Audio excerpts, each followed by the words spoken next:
Hey there, how you doing? My name's Cyrus. Hope you've had a good day today. As you can see by the title, today I'm going to be talking about Trails Through Daybreak, baby, summer 2024. Oh man, I'm still kind of mind blown that we're going to be getting it that soon. I would have bet money. I would have bet money that it would have been winter at the earliest, but I'm glad to see I was wrong. You know, it's actually great that the game's coming out in summer, because a lot of people take time off during the summer, you got summer break, all that stuff. So people will have more time to play the game. Which, oh man, let me tell you, what a game. Seriously. I know I'm gonna segment this video into different parts, talking about, characters, music, story, all spoiler free. Don't worry, I'm not gonna talk about any spoilers. I'm not gonna show any in-game screenshots. The only things that I will reference will be the announcement trailer. I will assume that everyone has seen that, at the very least. And I might throw some concept art around here and there. We'll see what happens. But as far as the background goes, I'm just gonna use just random Reverie gameplay while I just ramble on. But before we get into the meat of the video, don't worry, this is not an ad. I know it kind of sounded like that for a second there, huh? I'm sure some people were reflexively like, oh god, how far ahead do I have to skip? No, I wanted to talk about the voice actors real quick. Some of them I know, some of them I don't. So I just figured this would be a cool segment to add to the video. And as you can see here, I have all the main voice actors. I'm not gonna go over the characters that weren't shown off in the announcement trailer. I'm not gonna go over the antagonists or any of the other characters. Also, a lot of the characters haven't been confirmed yet because they didn't show up in the trailer, so I figured main characters, it's good enough. I will say I was kind of surprised. Yes. I tried a little bit of Sean Connery snuck out there. Oh gosh. So let's just start from the top here and work our way down, shall we? We have the man himself, Van Arkwright, voiced by Damien Haas, which, as we can see here, these are some of his notable roles that he's done. He's done some more recent animes. He did the male Shez in Fire Emblem Warriors 3 Hopes. He also voiced him in Fire Emblem Heroes. He did some dude, Julio Lightman from Triangle Strategy. I still need to play his Triangle Strategy.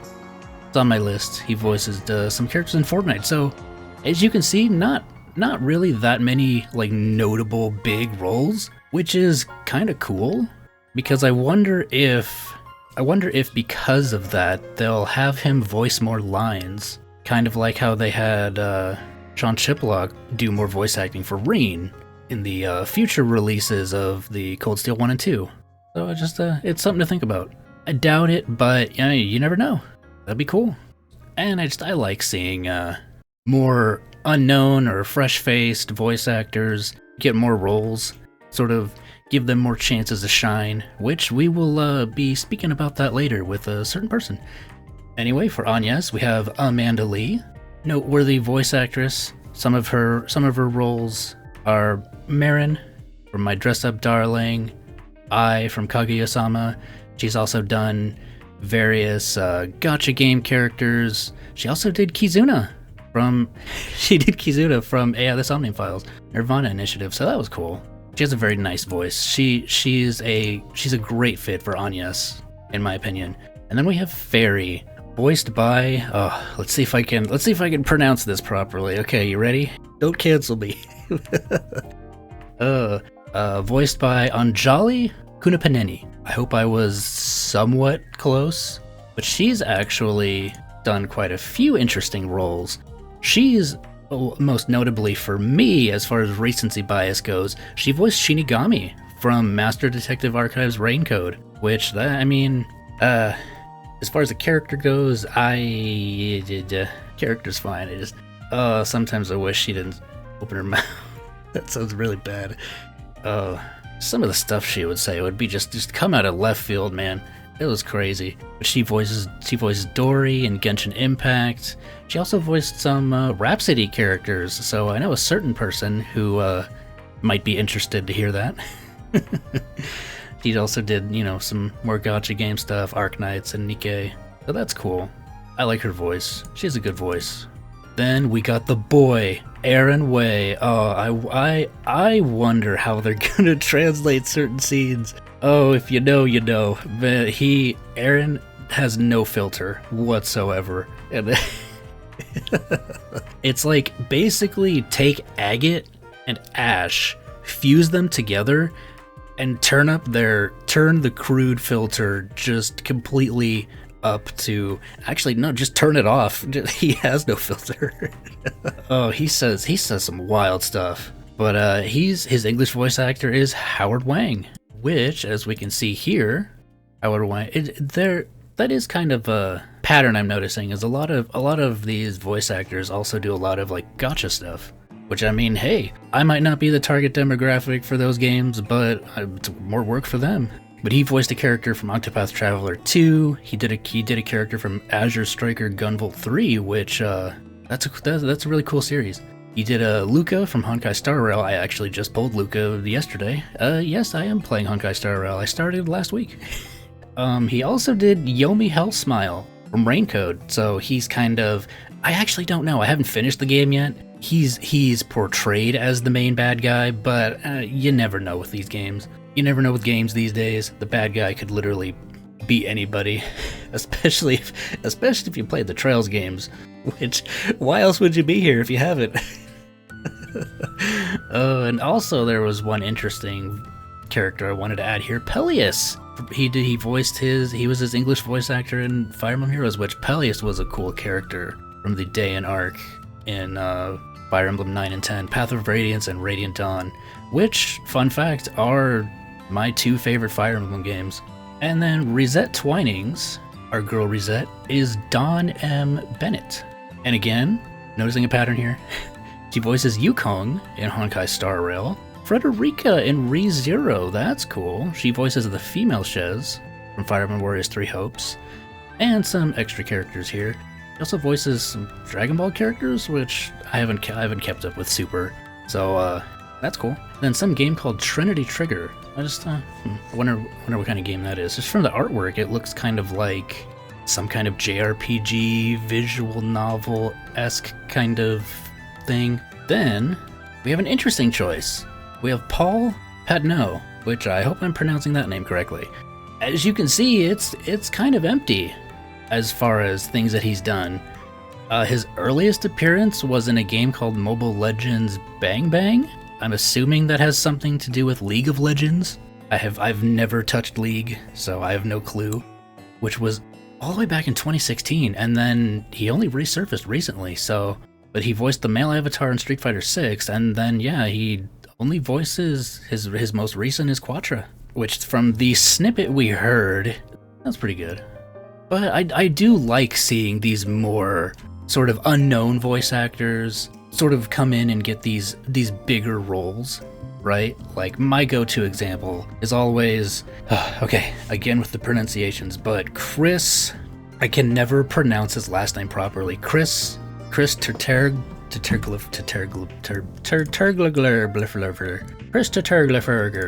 Chris Cheeseburger. Chris Tergliafera. This guy. I mean, look at him. He just looks cool. But he voices one of my favorite characters from the Danganronpa games, Mr. Gundam Tanaka.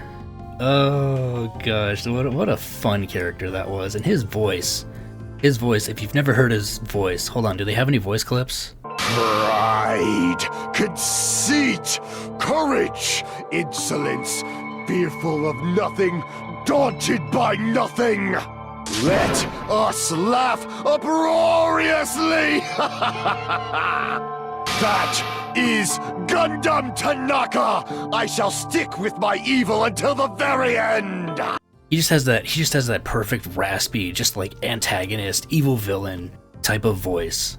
Which, it's a shame that he doesn't really, I mean, he's got a lot of like anime roles and stuff, but as far as video games go, and his last appearance was in Nocturne remake, which was in 2021. But yeah, he does more anime than video games, unfortunately. Anyway, that's not what we're here to talk about. We're here to talk about Trails Through Daybreak. Next up is Brittany Cox. As you can see, she's done a lot, but some of her notable roles, this isn't even everything, by the way. Most of the people that I'm showing, it's just like a fraction of what they've actually done. It's just stuff that I recognize. So there might be other roles they've done that are more recognizable to you, but these are just some that are recognizable to me. But she's done all kinds of things. She voices Fenna Houtman in Fenna Pirate Princess. She, most notably for me, does Fischl and Ingrid from Genshin Impact and Fire Emblem Three Houses. That's where I recognize them. She also does Reese from Trials of Mana, so that's cool. Character from Astria Ascending, character from Gunvolt Chronicles, which Gunvolt Chronicles, if you don't know, or just the Gunvolt games in general, those are more of a successor to Mega Man than Mighty Number 9 ever was. And I'm not even a big Mega Man guy, but I love the Gunvolt games. Those are just really fun. Dave Fennoy. As you can see, he's been around a while, and he's done quite a lot. He did Lee Everett from Walking Dead. He's done some Street Fighter characters. He voiced some characters in Beautiful Joe. I don't remember that, and I played the dang game. He voiced a character in Final Fantasy 15. He voiced as Lucius Fox in the Telltale series for Batman. Those games were fantastic, by the way. He did some Dota 2 characters. He voices the character in Grand Blue Fantasy Relink, which is neat. He voices, Triangle Strategy popping up again. This dude totally seems like a bad guy. He just has that bad guy look. And also he did Rodin from the Bayonetta series. So this guy's got a great voice. And now we move on to Elaine with Elizabeth Maxwell. Oh, she has a fantastic voice too. She voices my girl Natasha from Honkai Star Rail. She also voices Rosaria from Genshin, and she's the voice of Sai Nijima from Persona 5. Heck yeah. Heck yeah. She's also Midnight from My Hero Academia, which I did not know that, so that's cool. And she voices Zephyr from Fire Emblem Engage. She has a fantastic voice. It's a very, very soothing voice. And she can be commanding when she wants to, especially with Sai. And then next we have the boy, Ben Lepley, which for me, his most notable roles are Dedue, Goto, and Ogasawara. Just his voice as Goto, man, what a character. If you haven't played 13 Sentinels, if you're into the whole sort of dystopian, get in the robot Shinji style of like visual novels, 13 Sentinels is fantastic. Yeah, and then he voices some characters in One Punch Man, voices a character in a Puyo Puyo Tetris game, too. I didn't know characters in Tetris were voiced. He just has one of those voices that is just instantly recognizable. I know during the trailer, I heard his voice and I was racking my brain trying to figure out, I've heard his voice. Where have I heard that voice before? And I could not figure it out. And then a commenter told me, it was like, he was Goto from 13 Sentinels and Dedue. And I was just like, of course, it's Goto. Oh, gosh. And last, but certainly not least, we have Skyler Davenport as Mare. Our little buddy, well, Van's little buddy. You guys will find out more about Mare. Oh, heck, well, I'm still finding more about Mare. Oh, gosh. But some of her roles include March 7th from Honkai Star Rail, which, if you're wondering why her name is March 7th, it's not just a dumb gotcha name. There is actually a reason. Her character was found encased in this huge block of space ice, right? And when they managed to unfreeze her, she has no memories, she doesn't know who she is, so she ends up taking the name of March 7th, which was the day she was rescued. So, that's actually cool. I actually like that, as far as a name goes. Anyway, she also voices Akane in Lost Judgment, which, Akane's kind of a, she's like a side character, but there's a scene in that's funny. It's funny. If you know what I'm referring to, which I highly doubt anybody is, but no, she basically, I'm not gonna get into it. I don't want to spoil anything. And she does some JoJo's characters. She voices some character in some animes, more gacha stuff. She has a really nice voice. She also kind of has a very distinct sort of voice as far as female voices go. Because usually some female voices, they kind of put on the same voice. Then you have certain certain female voice actresses like Cassandra Lee Morris, Kira Buckland, Jeremy Lay, you know, where you hear their voice and you just instantly go, oh, that's this person. Kind of like DC Douglas. Like DC Douglas, he just kind of plays himself. But as far as his voice, he doesn't really... Some voice actors have a lot of range, and you'll hear them speak and you'll be like, I don't know who that is. And then you look them up and you're like, what? They did that person? Or like in the Danganronpa games, there's a character who voices like 3 different characters and they all sound completely different. It's awesome. And when I found out that she voiced all 3 of them, I was like, holy crap. Dang, the range on that girl. Yeah, if anybody's wondering who I'm referring to, it's Erin Fitzgerald. She has some crazy range. What was I even talking about? I completely derailed myself. I don't even know what I'm talking about anymore. Oh... Now I guess is it finally? I feel like that section went on a lot longer than I originally intended it to, but you gotta appreciate the voice actors, man. They do such a fantastic job. I feel like voice actors don't get the appreciation that they should get. But now we're gonna get into the meat and potatoes of this video. My spoiler-free thoughts on Trails Through Daybreak. Why I'm excited. I hope I come across as being excited. I really am. I really am excited. And why you should be too. You probably already are. You're probably just clicking on this video to hear me ramble, or to hear just some guy's thoughts on the game. And, well, you came to the right place. That was your intention. Oh, I can already tell this video is gonna be long. I don't care. I need longer videos on my channel anyway. Gotta build up that watch time, you know? Oh, okay. I made a random comment on one of Asmongold's videos, and I've been getting like 50 notifications. People are going crazy on that. I was like, oh, haha, imagine if Diablo 4 gets nominated for Game of the Year. Oh, it probably will. I'm the type of gamer that I enjoy all kinds of games, from RPGs to CRPGs to survival games. I don't really like horror games, but there are some games that have horror elements to them that I'm okay with. I like survival games. Oh, like speaking of horror elements, like Project Zomboid or 7 Days to Die. I love those games. But something like Outlast or... No, I'd never play anything like that. I consider myself a variety gamer, right? I enjoy so many different types of games. But my favorite out of all those varieties has always been JRPGs.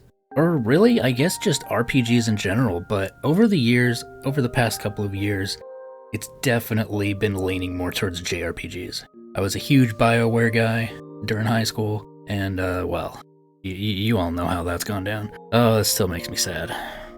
I enjoy JRPGs of all kinds, but my favorite flavor of JRPG is the Legend of Heroes series. It has so many things that appeal to me as far as just from a gaming standpoint. It's got the story, it's got the lore, it's got the characters, it's got awesome moments, it's got sad moments, it's got emotion, it's got awesome fun gameplay. It's got this intricately crafted world that you get to explore, see through the eyes of many different people, NPCs to interact with and learn about, and just all the things that happen in the background. It feels, I don't know about you guys, but it just feels like this series was tailor-made for me and my preferences. Now, there are some things in the series that I don't like, you know, a certain character from the Cold Steel series. I'm not going to mention her name. Most people know who I'm talking about. I wish she didn't exist, but oh well. But just the sheer variety in terms of just the games themselves, even from arc to arc. They all have the same core in the center, but the outer crust, it's different for each game. And I love that. And just all the different subtle flavors they sprinkle in between.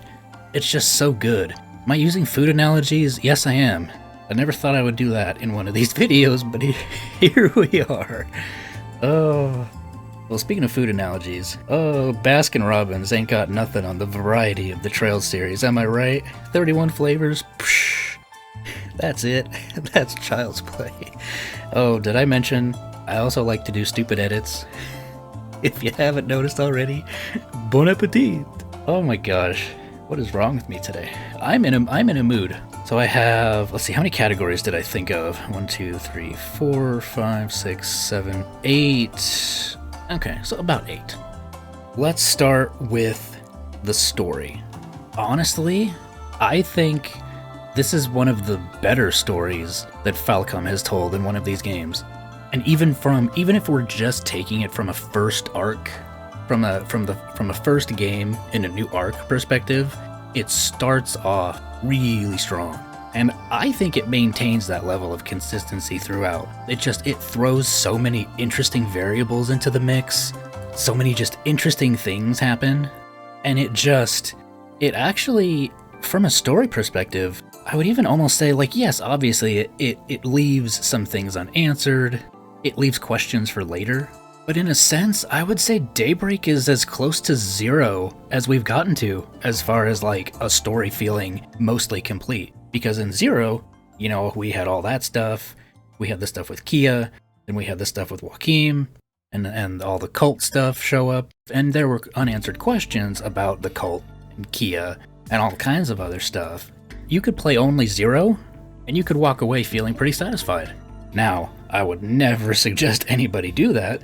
In a similar vein, I feel like you could play Daybreak and be completely satisfied with just the first entry. Like, I feel like it's the first time in a long time where a newcomer could come in, start with Daybreak, not know anything about the series. Again, I would never suggest anybody ever do that, but it's fairly self-contained. Obviously, there are references and direct story things that are based on past events, and characters and things get brought up. Oh, speaking of things that get brought up, yeah, they bring up some things, they bring up some interesting things that I didn't think would get brought back up again, as far as the story goes. And that was really cool to see. I quite enjoyed that. So yeah, I think the story was great in this game. I'm very curious to play. I don't even know what are they even going to call it? Just Daybreak 2? Crimson Sin, Electric Boogaloo? I don't know. Or are they just going to drop the Crimson Sin subtitle like they did with the End of Saga for Cold Steel 4? I don't know. That's probably what they're going to do. Okay, time to move on to the characters. I think it's very obvious to most people, Van is a really great protagonist. He's arguably one of my favorite in the whole series as far as protagonists go. He's not quite Estelle level, and I like Lloyd over him just barely. But I would say that as far as like third place favorite protagonist, for me, he's pretty tied with Kevin. And actually, they're kind of similar in a sense, thinking about it. I wonder what kind of conversations they would get up to if they ever met. That would be really cool. Falcon, please do that. Please, steal my idea. Go for it. I don't care. Bring our boy back. Bring our green onion boy back, please. Give him a glorious 3D model.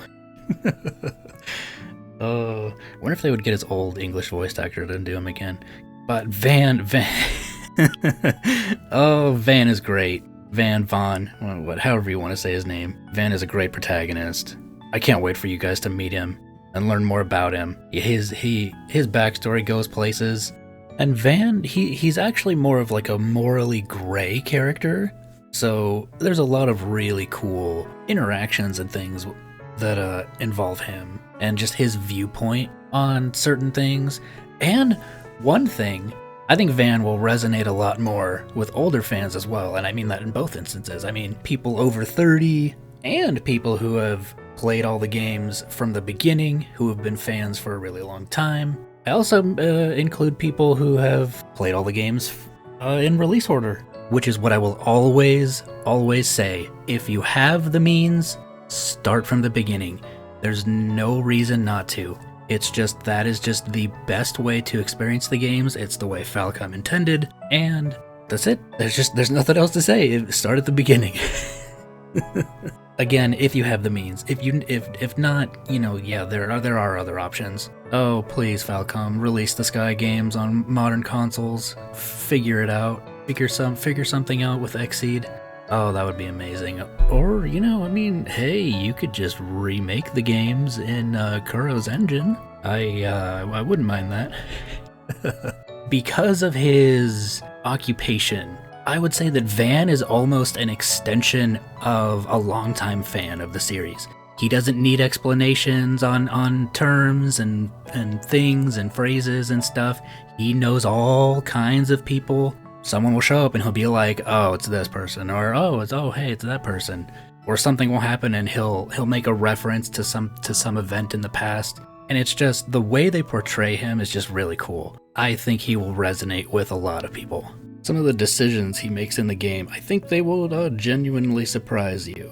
Because as he said in the trailer, he doesn't work for the bracers, he doesn't work for the cops, he works for whoever, and whoever he feels will benefit him the most. So it's really cool. It's just such a cool perspective. And he's an older protagonist. Is he the oldest protagonist we've had? Because everyone else so far has been, teenagers to young adults. I mean, I guess 24 is still technically a young adult, but do we know how old Kevin was in SC and Sky the Third? I don't know. If I had to guess, I'd probably say he was in his 20s. I also think... Okay, I'll talk about that later. But Agnes, as far as the main heroine goes, I like Agnes a lot. I like her way more than Elisa. It took like 3.5 games for me to start liking Elisa. I did not really care for Elisa that much in Cold Steel 1 and 2. It took until partway through Cold Steel 3 where I started to actually be like, oh, but I thought Agnes was actually a really strong character, just with her connections and everything that happens. She's very interesting. Aaron, oh gosh, Aaron is, I already mentioned it before, but Aaron is hilarious. He has no filter. He's like an older Ash, but worse. Oh gosh, I cannot wait for that certain scene. It's gonna be hilarious. What do you mean it's not normal for dudes to show each other? Oh gosh. Elaine is really great. Her connection with Van is great. Just seeing those two butt heads, because at the end of well, I don't want to spoil Reverie. Rune, if that's how you say his name, that's how they say it in Japanese. Rune. He's a very interesting character too. And then Brigard.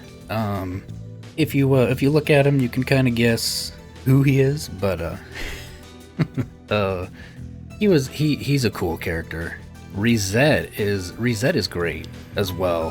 Fairy is adorable. It just just seeing her learn all kinds of new things about the world was just it was fun. Her character's fun. Quatre, very interesting character. I won't say much because I don't want to spoil anything, just in case. But Quatre is an interesting character, and his whole situation regarding when he shows up in the story is also incredibly interesting. Speaking of story, that whole section, holy moly. See, I talked about Van, Agnes, Fairy, Aaron, Reset, Quatre. I didn't talk about Judith. Oh, Judith. I didn't talk about... Mare is very interesting as far as who she is, because there's a lot of theories. There's a lot of theories. Judith is hilarious. She's the comedy relief character. And I find her character to be very interesting as well. And just the interactions between her, Van, and Aaron are great. And I guess we can move on, and just certain other characters that show up as well. If you got to the end of Reverie, you know who I'm alluding to. Like I said earlier, I'm only going to go based off of what they showed in the announcement trailer. So unfortunately, they didn't show her in the announcement trailer. I wonder if she'll have the same voice actress as she did in Reverie, but look forward to her inclusion. She has some really cool moments in this game too. Now we move on to the villains. Oh boy. I think I'm gonna keep this one short because if I talk too much about the villains, I might accidentally spoil some stuff. Oh, in regards to characters, there's some incredible side characters, and just some of the NPCs are just hilarious. As far as there's some side quests in this game that are very interesting. They're very funny. I'm not gonna talk about them. But villains, yes. The villains in this game are definitely villains.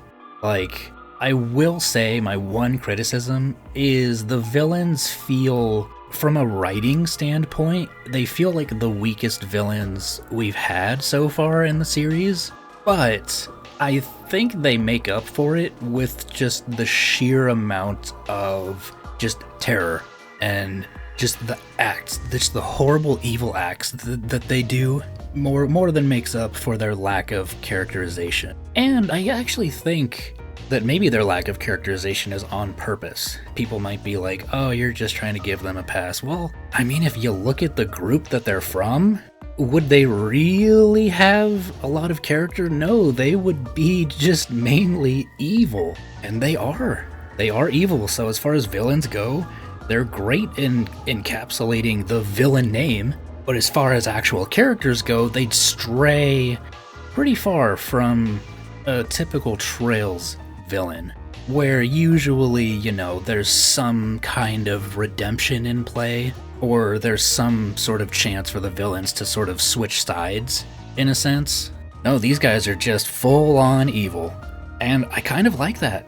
It felt like a breath of fresh air, and I'm certain a lot of people who mainly had gripes with Cold Steel's writing and the villains in that series are going to be pleasantly surprised with the villains in this one. And that's all I'm gonna say. Next up is, locations. You know, I've been thinking about this a lot, and the main capital of Calvard, Edith, by the way, has some of the best music in the game. But it's just this huge metropolitan city. It really gives me sort of like Gotham City vibes. How there's just these skyscrapers all over the place, and it's massive. It's split up into so many districts. It's crazy. There's all kinds of districts that we only hear about in-game, or that the characters only go to, like off-screen, that we don't get to visit, which I imagine it'll be more like Heimdall in Cold Steel, where you don't really get to explore all of it the first time you go, but throughout the rest of the games you get to see more of it. But just Edith, man, the capital of Calvard. Crossbell has nothing on Edith, let me tell you. Crossbell is an awesome place. It's probably one of my favorite It's oh, this is what happens when I talk too long. Crossbell is probably one of my favorite video game fictional cities. Not even video game, yeah, just fictional cities ever. I love the place. A lot of it I think has to do with Lloyd, because I like Lloyd so much, and his patriotism towards Crossbell and wanting to essentially liberate it. I don't know, there was something about it that resonated with me a lot. And just, I'm totally with Yuna. I'm a Crossbell fanboy all the way through. But Edith, just from the sheer scope and just how cool it was, it's such a beautiful city too. And just not even Edith, strictly Edith, just the other places around in Calvard that we visit throughout the game. Man, let me just tell you, you thought the Eastern Quarter was really cool? Wait till you see Langport. Ooh boy, that place screams Eastern. Or Long Lai, yeah, that place too. Oh, those places are just, they're gorgeous. And let me just add that I love the new graphic design of this game, from just the character models to the environments. It looks really good. People are always saying, Falcom is always a couple years behind. Yeah, that's true. But they do the best with what they got. I mean, look at Reverie. That was probably, they took that game engine and they perfected it.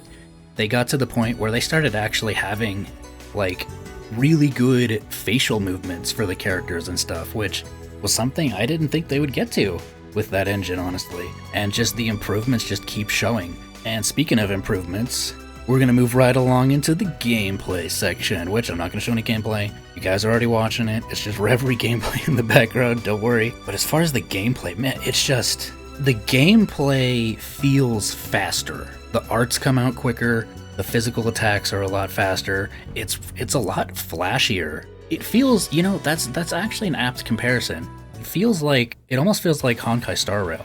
If you guys have played that game, it's just the moves are fast, they're flashy, they don't take a lot of time. There are some arts and obviously S-crafts where you can skip the animations. They do still have the ability to skip them, but you can't skip, like in the Cold Steel games, you can't skip arts or crafts anymore. Just the generic ones. You don't really need to, especially with Turbo. But the gameplay was already so much faster compared to the Cold Steel series. I hardly ever used Turbo mode in game. I only used it when I was traveling through areas that I just wanted to get through and like look for chests and stuff, or just when I was doing Sepith grinding. That's really the only time I used Turbo. So man, that's great. And they do. I guess this is considered a spoiler, but they added something in the game that I wanted to be in there for a long time. You know how moving a character to another position would always take up a turn? Not anymore. You can move, reposition, and in the same turn, prepare an attack or launch an attack. And it's just, it's so good. And just hitting enemies feels good. Just the camera slowdowns, the angles, everything just feels great. It feels good. And as far as like a turn-based game goes, it almost feels like an action game in a sense at times. So they probably took a couple pages out of Ys as far as like flashiness and stuff goes, which I do still need to play more of the Ys games. As of right now, I've only played Memories of Celceta and Ys 8. I do own all the other ones on Steam. It's just finding the time and the motivation to play them, even though I know they are fairly short. I digress. Next, let's move on to the music. This is probably going to be a pretty controversial opinion. I quite liked the music of this game. It really captured those noir vibes. Just those chill jazz, lo-fi beats in a lot of Koguchi's tracks, which, man, Koguchi, the GOAT. Seriously, this dude, he impressed me in Reverie with the couple tracks that he worked on, but he came out swinging for this game. And just go search up Jesse's Auditorium, type in, look for his Cloudy reaction for Kurono Kiseki, and just give it a listen. That's one of my favorite songs in the whole game. One of. Most of my favorite tracks are Koguchi tracks, and I'll probably have that edit thing that I did a while ago up on screen, just giving the names, as long as I double check and make sure the names aren't spoilery. But just the music is fantastic, and just Sonata's music feels really good, even with those pitchforks away, with the torches away, even Singa's music. Now, with that being said, there are a couple of his tracks that I was like, I didn't really feel them, but I didn't find them particularly offensive either. I do wish they would give other members of the sound team priority over just shoveling off a lot of the work to Singa, because his name's on like, 50% of this soundtrack? But I will say, he also has a lot of tracks in this game that are really good, at least to me. Like, there's one track that they use a lot that's called What Is Ahead of You? And it's basically this sort of like kind of motivational track. It takes place when characters are talking after events have happened and they're just kind of getting back into the groove of things as a group. That song plays a lot, and it's really good, in my opinion. It's a little repetitive, but I don't mind. And yeah, just I've seen people say they think this music is the worst in the series. I disagree. I respectfully disagree. I don't think it is. I think it's the same level of consistency as the Cold Steel games, if not slightly better. I actually prefer it more than Reverie, and I actually really liked Reverie's OST. I don't know, it's one of those things where it's just different tastes, Like my tastes in video games, my tastes in music are pretty vast, like an endless sea of sand. Haha, that's another reference to a song in the game. Oh gosh. Oh, that place is so cool. Oh my gosh. Okay, next on the agenda is the lore and world building. A lot of people's favorite topic as far as this series goes. And I gotta say, they don't miss in this game. They drop some pretty interesting lore and world building stuff. Some of it is connected to the church, some of it not. I won't delve any further, but there you go. Enjoy that little tidbit. I don't really know what else to say on this topic, because delving any further would probably lead to spoiler territory, and I don't really want to talk about spoilers. So I guess I'll keep this one relatively short. If you like the lore and the world building of the series, which I do too, you're in for a good time, because there's a lot of it. There's a lot of theory crafting potential in this game, let me tell you. Hoo boy. Oh man. Oh, the theories. Okay, and our last topic, main topic, is the NPCs. I already talked about how the NPCs in this game are really good. They are. The NPCs are great in every one of these games, and it doesn't stop with this one. But the main thing I wanted to add was the sheer variety of NPCs from the models. They've actually done something that I've wanted them to do for a while, where they have the same model of NPC, but they'll palette swap that NPC so that at least it looks slightly different, as opposed to just having like 10 of the same NPC on screen at the same time. Which dill pickles, yes. Which still happens occasionally. You know, they haven't gotten to that point yet where every NPC is unique. I don't think they ever will, but I'm someone that I don't mind. I don't mind that there's similar NPCs. I just appreciate the wider variety of NPCs that they've given. And as far as like NPC animations go, they went crazy with this. They'll have cars driving in the background. They'll have NPCs walking in the backdrop, just like walking across the street, walking down the sidewalk. They'll have NPCs just like checking their phones or whatever. There'll be NPCs dancing in the street. There'll be kids chasing each other. There'll be NPCs just like, you know, in a conversation with each other, just talking about, you know, whatever they're talking about. You don't actually get to hear them talk about stuff. It's just they have like a little, like an ellipses speech bubble above their head to signify, oh, these two people are talking. But you can't actually interact with them. There's NPCs sitting at restaurants, eating food, chilling, just all kinds of activities. And it's so cool to just, especially walking around Edith, it's fun to just walk around and just people watch, which I never thought would be something I'd say in one of these games. It's fun to people watch, which is, that's crazy. Yeah, and that's really it. That's my last topic that I have written down. Final thoughts. If you aren't excited already, I don't know what else I could say without delving into spoiler territory, obviously. But then who wants spoilers? Nobody wants spoilers. Also, if you're in the comments and you have played the game, please don't spoil the game as well. Try and keep things as spoiler-free as possible. This game is a treat for Trails fans. It was a treat for me when I played it. Oh, I'll probably put that graphic up. I put 130 hours into this game. I don't know if using turbo speeds up Steam's time counter. Yeah, I put a lot of hours. I put at least 100 hours into this game. That's easy. That's an easy guess. Oh, I didn't talk about the bracers.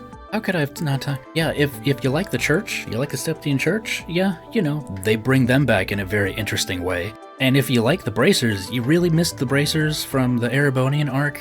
You know, you were like, hey, where's the bracers? This game feels a lot like Sky FC. In the sense that the bracers are actually a main contributing force to the overall story. And they're actually fairly important this time around. Which is awesome. And there's some new groups that join the fray as well that are also fairly interesting. Be excited for this game. This game is fantastic. It was a delight for me to play through the game. I can't wait to play through it again with the English voice cast. I can't wait until we eventually get Daybreak 2, whenever that comes out. Which, I don't know, it's just, I have this weird feeling that it's gonna be out a lot sooner than we expect. Like, I'm talking about if we get an announcement next year. I know that sounds crazy, right? But if we get an announcement next year, I'm just gonna throw that a little prediction out there. Just you know, keep an eye out. We might get something. Do I have any insider information or an uncle that works at Falcom? No. It's just, I don't know. It's just kind of something how I feel. Anyway, thanks for watching this video. If you stuck around until the end, or you just happened to skip to this point, hey, thank you for being here. Oh, if you liked the video, please feel free to leave a like on it. Leave a comment down below. Tell me why you're excited. What looks good to you? What are you most looking forward to with this game? Is it the lore? Is it Van? Is it the world? Is it the gameplay? Let me know. Subscribe if you want to see more. Right now my main focus is going through the EVO OSTs, comparing the originals to the EVO versions, totally blind on the EVO versions. That's been a lot of fun. Check out an episode or two. Playlist will be on the end card. And take care of yourselves. Hope to see you again soon. Peace out. All right, what's next?